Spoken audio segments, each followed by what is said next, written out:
الله أكبر.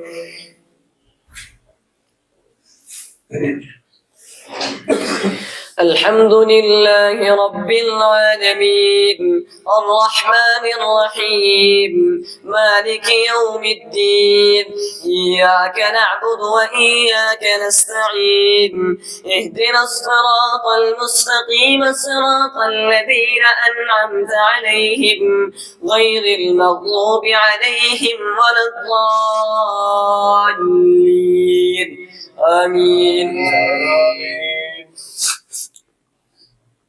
شهر رمضان الذي أنزل فيه القرآن هدى للناس وبينات من الهدى والفرقان فمن شهد منكم الشهر فليصم ومن كان مريضا أو على سفر فعدة من أيام أخر يريد الله بكم اليسر ولا يريد بكم العسر ولتكملوا العدة ولتكبروا الله على ما هداكم ولعلكم تشكرون.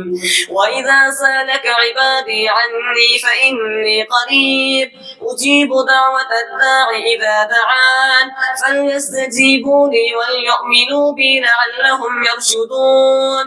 أحل لكم ليلة الصيام الرفث إلى نسائكم هن لباس لكم وأنتم لباس لهن علم الله أنكم كنتم تختانون أنفسكم فتاب عليكم وعفى عنكم فالآن باشروهن وابتغوا ما كتب الله لكم وكلوا واشربوا حتى يتبين لكم الخيط الأبيض من الخيط الأسود من الفجر ثم أتموا الصيام إلى الليل ولا تباشروهن وأنتم عاكفون في المساجد تلك حدود الله فلا تقربوها كذلك يبين الله آياته للناس لعلهم يتقون.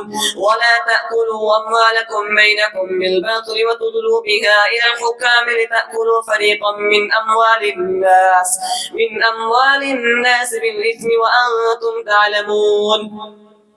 يسألونك عن الأهلة قل هي مواقيت للناس والحج وليس البر بأن تأتوا البيوت من ظهورها ولكن البر من اتقى وأتوا البيوت من أبوابها واتقوا الله لعلكم تفلحون. واتقوا النار التي أعدت للكافرين وأطيعوا الله والرسول لعلكم ترحمون. وأطيعوا الله والرسول لعلكم ترحمون. أحل لكم ليلة الصيام الرفث إلى نسائكم هن لباس لكم وأنتم لباس لهن علم الله أنكم كنتم تختانون أنفسكم فتاب عليكم وعفى عنكم فالآن باشروهن وابتغوا ما كتب الله لكم وكلوا واشربوا حتى يتبين لكم الخيط الأبيض من الخيط الأسود من الفجر ثم أتموا الصيام إلى الليل ولا تباشروهن وأنتم عاكفون في المساجد تلك حدود الله فلا تقربوها كذلك يبين الله آياته للناس لعلهم يتقون. ولا تأكلوا أموالكم بينكم بالباطل وتدلوا بها إلى الحكام لتأكلوا فريقا من أموال الناس بالإثم وأنتم تعلمون.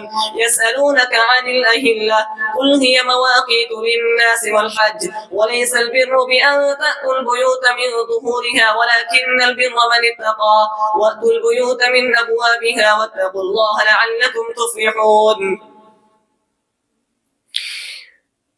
يسألونك عن الأهلة قل هي مواقيت للناس والحج وليس البر بأن تأتوا البيوت من ظهورها ولكن البر من اتقى وأتوا البيوت من أبوابها واتقوا الله لعلكم تفلحون.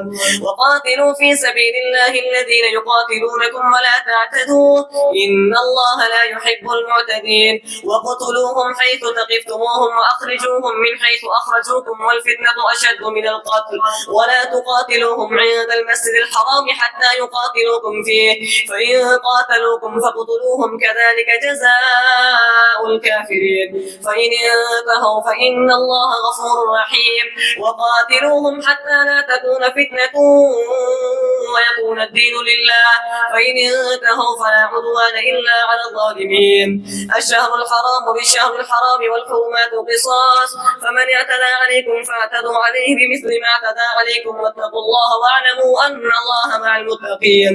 وأنفقوا في سبيل الله ولا تلقوا بأيديكم إلى التهلكة وأحسنوا إن الله يحب المحسنين. وأتموا الحج والعمرة لله، فإن أحسنتم فما استيسر من الهدي، ولا تحلقوا رؤوسكم حتى يبلغ الهدي محله، فمن كان منكم مريضا أو به أذى من رأسه ففدية من صيام أو صدقة أو نسك، فإذا أمنتم فمن تمتع بالعمرة إلى الحج فما استيسر من الهدي، فمن لم يجد فصيام 3 أيام في الحج و7 إذا رجعتم، تلك 10 كاملة، ذلك لمن لم يكن أهله حاضر المسجد الحرام. واتقوا الله واعلموا أن الله شديد العقاب. الله أكبر.